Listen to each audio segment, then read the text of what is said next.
আগে বাংলাদেশের সংসদ বুঝে নেন, তারপরে আকীদা নিয়ে মারামারি করবেন। আগে বাংলাদেশ ভাগ-বাটোয়ারা করে নেন, ভাগ-বাটোয়ারা করার আগে বাইরে বাইরে মারামারি করবেন। মিস্টার হরিফদ আর মধুসূদন এসে সংসদ ভবন দখল করবে, ঠিক কিনা? আগামী নির্বাচনে যদি আলেমরা যদি এক হতে না পারেন, আগামী নির্বাচনে যদি আলেমরা এক হতে না পারেন, জনগণের কান্নার ভাষা যদি আপনারা শুনতে না চান, রবের কসম করে বলছি, এক শাপলা চত্বর তৈরি হয়েছে নাস্তিকের বিরুদ্ধে, আরেক শাপলা চত্বর আমরা তৈরি করব নাস্তিকদের বিরুদ্ধে না, বাংলাদেশের আকাবিরদেরকে একটা মিলে বসার জন্য। চিল্লায় বলেন ঠিক কিনা? উলামায়ে কওমিয়া সারা জীবন ভিক্ষুক ছিল, ভিক্ষুক কেন থাকবেন? আমরা 50টা বিল্ডিং বানাইছি মাদ্রাসার মধ্যে ছাত্ররা থাকার জন্য, সবটা জনগণের টাকা। এক বছর একটা বিল্ডিং না বানিয়ে, 2টা বিল্ডিং না বানিয়ে মাদ্রাসার মার্কেট বানানো যায় না, ওই মার্কেটের টাকা দিয়ে মাদ্রাসা চালানো যায় না, নিজেরাকে পায়ে দাঁড়ানো যায় না। আমরা কেন উপরের কাছে গিয়ে খতমনবুয়ত তালাশ করব? এত বড় মানুষের সমাবেশ ঘটাইছেন, এই জনসমাবেশ থেকে আপনাদের ঘোষণা দেওয়া উচিত ছিল এই সমাবেশ খতমনবুয়ত চাওয়ার জন্য নয়। আমরা সবাই খতমনবুয়তকে মানি, এটা আমাদের ঈমান, আমাদের আকীদা। আমরা সবাই এক হব, খতমনবুয়ত মান্যওয়ালারা এক হব। আগামীতে সংসদে যাব, আমরাই আইন বানাবো, আমরাই আইন উপস্থাপন করব, আমরাই আইন পেশ করব, আমরাই স্বাক্ষর করব, আমরাই সেটা সিগনেচার করে বাংলাদেশে খতমনবুয়তের সিল মারবো। চিল্লায় বলেন ঠিক কিনা? সেই স্টেজে বসে আমি আর আপনি বয়ান করেছি, ওয়াতাসিমু বিহাবিলিল্লাহি জামিআন ওয়া লা তাফাররাকু। তাদের সাজানো স্টেজে বসে উম্মত ভাগ না হবা, একে অপর থেকে আলাদা হবা না, এই এলান দিয়েছি। 2025 সালের প্রেক্ষাপটে এসে দেখেন, সবাই এক, আমরা ওলামারা এক হতে পারি নাই, আমরা ওলামাদের এক একজনের কেবলা এক এক দিকে পরিণত হয়েছে। এর চাইতে বড় লজ্জাজনক বিষয় আর কি হতে পারে? অথচ আমরাই এলান দিয়ে থাকি, ওয়াতাসিমু বিহাবিলিল্লাহি জামিআ। বাংলাদেশের কিছু কিছু মানুষ বর্তমান প্রেক্ষাপটকে সামনে রেখে বলেন অমুক দলের সাথে ঐক্য হওয়া যাবে না। কেন? বলে তাদের আকীদা নষ্ট, তাদের মধ্যে এই ত্রুটি আছে, এই বিষয়ে সমস্যা আছে। বাংলাদেশে বিশুদ্ধ আকীদাদারী আপনি কোনো দল খুঁজে পাবেন কিনা তাও সন্দেহ। এই যে জাতীয় উলামা মাশায়েখ এই পরিষদের ব্যানারে আজকের প্রোগ্রাম, কেউ কি দাবি করতে পারবেন আমরা পৃথিবীর বুকে একদম 100% গ্যারান্টি দিয়ে জান্নাতের বাসিন্দা? আমাদের ভিতরেও কমতি আছে, প্রত্যেকটা দলের ভিতরে কমতি আছে। যে সমস্ত মাওলানারা ঐক্যের ফর্মুলা পেশ করছে, যাদের সাথে ঐক্য করবে, অথচ তাদের শরীর থেকে এমন দুর্গন্ধ, যে দুর্গন্ধ যাদের সাথে আকীদা এখন একটু 19-20 বলতেছে, তাদের চাইতে অনেক বেশি জঘন্য। ছোট্ট কয়েকটা উদাহরণ দিলে বুঝবেন। আমাদের বাংলাদেশে আলেম ওলামাদের পরিবেশে আফগানিস্তানের উপমা খুব চলে। আফগানিস্তান যখন আমেরিকা বিরোধী যুদ্ধ করেছে 20টা বছর দীর্ঘ, আফগানিস্তান কয়েকটা দলকে সাথে নিয়ে আমেরিকা বিরোধী যুদ্ধটা পরিচালনা করে। খেয়াল রাখবেন, যারা আফগানিস্তানের দলিল দেয় আবার বাংলাদেশের ঐক্যের বিপরীতে কথা বলে, ওদের সামনে কথাগুলো রাখবেন। লামাযহাবি যারা আছে আফগানিস্তানের, সকলকে সাথে নিয়েছে। মাজারে শরীফ এক বিভাগ আছে, এক এলাকা আছে, যত রিজভিপন্থী বান্ডারিপন্থী আলেম ওলামা জনসাধারণ আছে সবাইকে সাথে নিয়েছে। শিয়া মুতাজিলাকে সাথে নিয়েছে, সবাইকে সাথে নিয়ে আমেরিকা বিরোধী যুদ্ধ করেছে। অবশেষে বৃহত্তর স্বার্থ রক্ষা করার পরে যার সাইড তে বুঝে নিয়েছে। আসেন পাকিস্তানের কথা বলি। বাংলাদেশে একজন মেহমান এসেছেন, মুহতারাম ফজলুর রহমান হাফিজাহুল্লাহ, আপনারা দেখেছেন। তার দ্বারা একটা কাজ সংগঠিত হয়েছে, ধাক্কা দিয়ে ইমরান খানকে ফালাইয়ে দিছে। এই কাজ ভালো হয়েছে না খারাপ হয়েছে এটা বলবো না, যদিও বা দুবাইয়ের এক প্রোগ্রামে গিয়ে ভালোই লজ্জা পেয়েছি। তিনি এই কাজ কেন করেছেন এই প্রসঙ্গে যাচ্ছি না, কিন্তু তিনি এই কাজটি করতে গিয়ে পাকিস্তানের সমস্ত দলকে এক টেবিলে নিয়ে আসছেন, এটা পজিটিভ। বাংলাদেশের জমিয়ত, বাংলাদেশের খেলাফত, বাংলাদেশের ইসলামী আন্দোলন, বাংলাদেশের জামাত ইসলাম ফজলুর রহমান সাহেব থেকে এই বিষয়টার জন্য উপমা হিসেবে গ্রহণ করতে পারে এবং এটা শিক্ষা হিসেবে নিতে পারে। উলামায়ে জমিয়তে উলামায়ে হিন্দ ভারত ইস্যু যখন বিজেপি সরকার, মোদী সরকার, তখন তাসাউফপন্থী যত দল আছে দেওবন্দি যত দল আছে, রেজভি যত দল আছে, এমনকি শিয়া লামাজহাবি যত দল আছে, সবাই একমত, এক জায়গায় অটল। কিসের বিরুদ্ধে? মোদির বিরুদ্ধে। তো মোদির বিরুদ্ধে যদি ভারতের ওলামায়ে কেরামরা সকল দল যদি এক হতে পারে, আমেরিকার বিরুদ্ধে যদি আফগানিস্তানের সমস্ত তালেবান সরকার সহ সবাই যদি এক হতে পারে, পাকিস্তানের জমিয়ত ওলামায়ে পাকিস্তান সহ সমস্ত দল যদি এক হতে পারে, বাংলাদেশের ওলামাদের এত 50 রকমের আলাপ আলোচনা কেন? এই থেকেই তো বুঝে নেওয়া দরকার, বৃহত্তর স্বার্থ যখন সামনে আসে, অর্থাৎ জাতীয়বাদ যখন সামনে আসে, অর্থাৎ সেকুলারিজম যখন সামনে আসে, ধর্ম নিরপেক্ষতাবাদ যখন সামনে আসে, তখন এই বড় মুসিবতকে মোকাবেলা করার জন্য একত্ববাদকে সামনে এনে সবাই এক হয়ে যাওয়াটা অপরিহার্য হয়ে যায়, ঠিক কিনা? এতটুকু মেসেজ যদি বুঝে, এতটুকু বিষয় যদি বুঝে, তাহলে এই ইফতিরাকের, এই মতানৈক্যের কি মানে? বাংলাদেশের আওয়ামুন নাস গত 100 বছর পর্যন্ত আমাদের দিকে তাকিয়ে আছেন। এদেরকে আমরা স্টেজে মূলা ধরাইয়া দিছি, আগামীতে আমরা এক হব, আমাদেরকে আপনারা নির্বাচিত করবেন, এরকম কথা বলেছি। অথচ দেখা যায় এখন আমাদের মধ্যেই ওলামায়ে কেরামরা এক একজন এক একদিকে।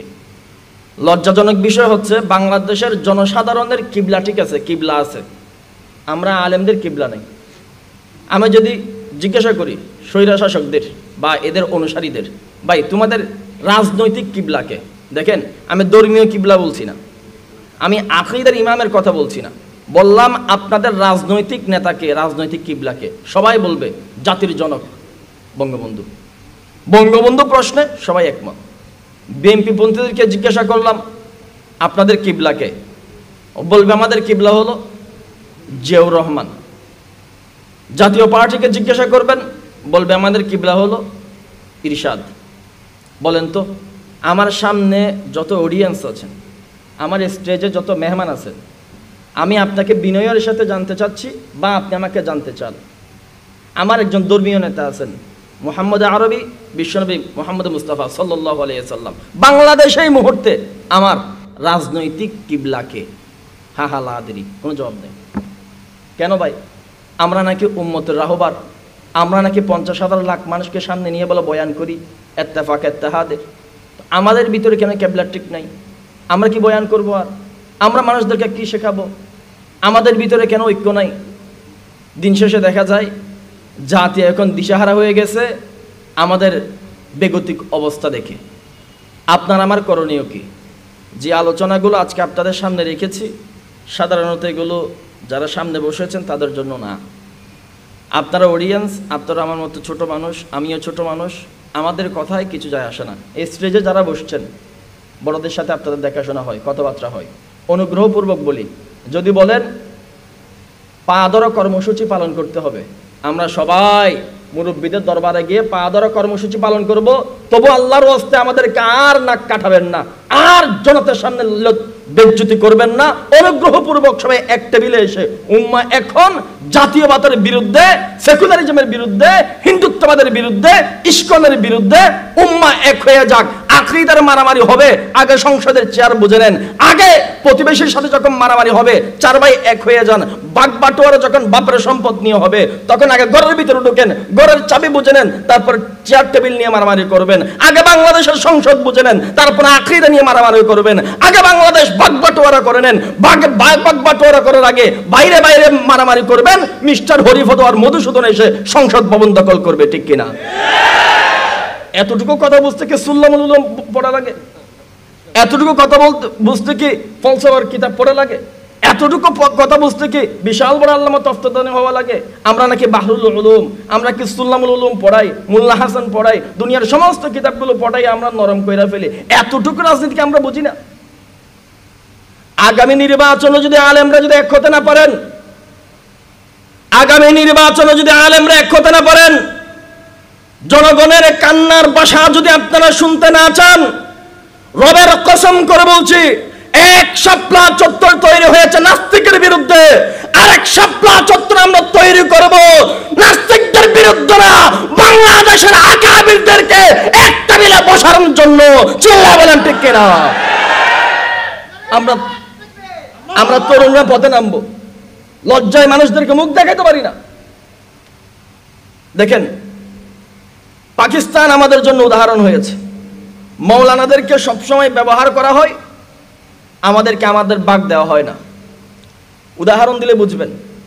ধর্ম উপদেষ্টা ডক্টর আফামা খালিদ সাহেব হাফিজাহুল্লাহ, যেভাবে হোক আপনারা একজন উপদেষ্টা পেয়েছেন। ইতিহাস আপনারা জানেন, প্রথম নমিনেট তালিকার মধ্যে কিন্তু ডক্টর আফামা খালিদ সাহেবের নাম ছিল না। এই যে আমার ভাইয়ারা লেখালেখি করলেন, মুফতি রেজাউল করিম আবরার হাফিজাহুল্লাহ, শামসুদ্দৌলা আশরাফ হাফিজাহুল্লাহ, আমরা কয়েকজন ছোট ছোট বাচ্চারা লেখালেখি করলাম, অনলাইন অনেকে আপনারা সবাই লেখালেখি করেছেন, চাপে পড়ে একজনকে দিয়েছে। অথচ পাল্লায় তুলে যদি শহীদের রক্ত মাপেন, শাপলার ইতিহাস, 16 সালের রক্তের ইতিহাস, 19 সালের রক্তের ইতিহাস, মোদি বিরোধী আন্দোলনের ইতিহাস, মূর্তি বিরোধী আন্দোলনের ইতিহাস, 24 জুলাই অভ্যুত্থানের ইতিহাস, এই শুধু যাত্রাবাড়ির রক্তের ইতিহাস, পাল্লায় যদি রক্ত তুলে মাপেন, সবচাইতে বেশি রক্ত দেওয়া তালিকার মধ্যে ওলামায়ে দেওবন্দের সন্তানরাই ছিল। 23 জন উপদেষ্টার মধ্যে সারা 22 জন হওয়া উচিত ছিল আমার, কিন্তু আমি আমার ভাগ পাই নাই। আমি আমার ভাগ পাই নাই। আসলে পাই নাই বললে ভুল হবে। আমার আকাবিররা, আমার দায়িত্বশীলরা, আমার রাহবাররা আমাদের দায়িত্ব বুঝে নিতে পারে নাই। গত কয়েকদিন আগে এই জায়গার মধ্যে একটা খতম নবুয়ত প্রোগ্রাম হয়েছে ঢাকাতে, সোহরাওয়ার্দী উদ্যানে। আমি বলা প্রোগ্রামে যাচ্ছিলাম, মজু চৌধুরী ঘাট আমাকে এক মৌলানা জিজ্ঞাসা করলেন, হযরত যে ওখানে যান নাই? তো আমি বলতেছি আমি কেন যাব? বেয়াদবি মাফ করবেন, আমি বলতেছি আমি কেন যাব? বলে কেন? খতম নবুয়ত প্রোগ্রাম হচ্ছে, আপনি যাবেন না? সবাই গেছে। আমি বলছি সবাই যাবে, আমি যাব না। কেন যাব না? ডক্টর ইউনুস সাহেব, ওনাকে যদি বলা হয় খতম নবুয়ত শব্দটা লেখেন, উনি লিখতে পারবে? কার কাছে আপনি খতম নবুয়ত চাচ্ছেন? উলামায়ে কওমিয়া সারা জীবন ভিক্ষুক ছিল, ভিক্ষুক কেন থাকবেন? আমরা 50টা বিল্ডিং বানাইছি মাদ্রাসার মধ্যে ছাত্ররা থাকার জন্য, সবটা জনগণের টাকা। এক বছর একটা বিল্ডিং না বানিয়ে, 2টা বিল্ডিং না বানিয়ে মাদ্রাসার মার্কেট বানানো যায় না? ওই মার্কেটের টাকা দিয়ে মাদ্রাসা চালানো যায় না? নিজেরাই কি পায়ে দাঁড়ানো যায় না? আমরা কেন উপরের কাছে গিয়ে খতম নবুয়ত তালাশ করব? এত বড় মানুষের সমাবেশ ঘটাইছেন, এই জনসমাবেশ থেকে আপনাদের ঘোষণা দেওয়া উচিত ছিল এই সমাবেশ খতম নবুয়ত চাওয়ার জন্য নয়। আমরা সবাই খতম নবুয়তকে মানি, এটা আমাদের ঈমান, আমাদের আকীদা। আমরা সবাই এক হব, খতম নবুয়ত মান্যওয়ালারা এক হব। আগামীতে সংসদে যাব, আমরাই আইন বানাবো, আমরাই আইন উপস্থাপন করব, আমরাই আইন পেশ করব, আমরাই স্বাক্ষর করব, আমরাই সেটা সিগনেচার করে বাংলাদেশে খতম নবুয়তের শিল মারবো। চিল্লায় বলেন ঠিক কিনা? কেন আপনি ভিক্ষা করবেন? ডক্টর ইউনুস খতম নবুয়তের বিষয় কি জানে? একে খতম নবুয়ত লিখতে জানে? আমি জানি খতম নবুয়তের প্রোগ্রামের আগের দিন খতম নবুয়তের অবস্থান যে ছিল, আজকের দিনেও একই অবস্থান। কোনো তবদিল হয় নাই, পরিবর্তন হয় নাই, পরিবর্তন করতে পারেন নাই। মাফ করবেন আমাকে, এত বড় কথা আমি বললাম কিভাবে এতগুলো মানুষের বিরুদ্ধে?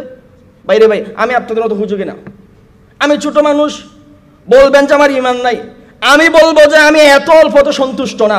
আপনি নেতা হলে, আপনি মন্ত্রী হলে, আপনি এমপি হলে আপনার খতম নবুয়ত ঠেকাই কে? আপনি আরেকজনের কাছে কেন ভিক্ষা চাইবেন? বাংলাদেশের শিক্ষকরা তাদের হক বুঝে পেয়েছে, বাংলাদেশের অসংখ্য অজস্র আন্দোলন হয়েছে, তাদের হক বুঝে পেয়েছে। এখনো পর্যন্ত বাংলাদেশের কওমি সনদের স্বীকৃতি বাস্তবায়ন আমরা হক বুঝে পাই নাই।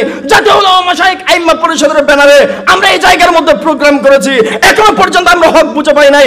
আমাদের ছাত্ররা মাদ্রাসায় পড়ে, আমাদের ছাত্রদেরকে মাদ্রাসায় পড়ায়, সর্বোচ্চ শিক্ষায় তারা শিক্ষিত হয়, সর্বোচ্চ ডিগ্রিতে তারা হয়। মধ্যপ্রাচ্যের মধ্যে বাংলাদেশের কওমি মাদ্রাসার ছাত্রগুলো 1 নম্বরের ডিগ্রি নিয়ে আসে। সেই সমস্ত ছাত্রদের আজকে পর্যন্ত বাংলাদেশে কোনো ভ্যালু নাই। সরকারি মাদ্রাসার ছাত্ররা একটা সূরা ফাতিহা পড়তে পারে না, এক লাইন ইবারত পড়তে পারে না। এরা হয়ে গেছে বাংলাদেশের ইমাম, এরা হয়ে গেছে বাংলাদেশের খতিব, এরা হয়ে গেছে বাংলাদেশের কাজী। প্রকৃত আলেম ওলামারা যারা, এরা এই সরকারি বিষয়গুলো থেকে এখনো পর্যন্ত মাহরুম হয়ে গেছে। সকলে তাদের হক বুঝে পেয়েছে। আমাদের আকাবিররা এই জায়গার মধ্যে চুপ থাকার কারণে হাজার হাজার কওমি মাদ্রাসার ছাত্রদের হক নষ্ট হয়েছে। চিল্লায় বলেন ঠিক কিনা? তো আমি তো আমার হক বুঝে পাই নাই। শুধু মসজিদ মাদ্রাসায় পড়ে থাকলে তো হবে না, আমি আমার মাদ্রাসার ছাত্রদেরকে পড়াবো। এই লেখাপড়া শেষ করার পরে তার জীবন কিভাবে পরিচালনা করবে, তার রাস্তা, সুদূর পরিকল্পনা আমাদের রেডি করে দেওয়া উচিত। হযরত যে স্টেজে যারা রয়েছেন, আন্তরিকতার সাথে একদম আন্তরিকভাবে পা ধরে করজোড়ে আমি মাফ চাই। মুরব্বীদের সাথে বিষয়গুলো নিয়ে আলোচনা করুন। রাস্তা দিয়ে হাঁটার সময় মানুষ এখন সালাম দিচ্ছে। আগামী ফেব্রুয়ারির পরে আপনারা যদি এক হতে না পারেন, মাফ করবেন, সালাম না, মোল্লা দেখলেই গাইলাবে। মৌলানা দেখলেই গালি দিবে।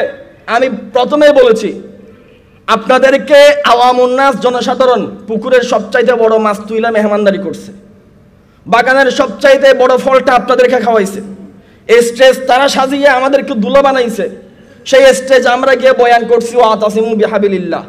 আবার নির্বাচনের সময় আসছে আমরা এক একজনের ক্যাবলা এক একদিকে। আওয়ামুন নাস আমাদেরকে গালি না দিয়ে কাদেরকে দিবে? এখনো পর্যন্ত আওয়ামুন নাস ঠিক আছে।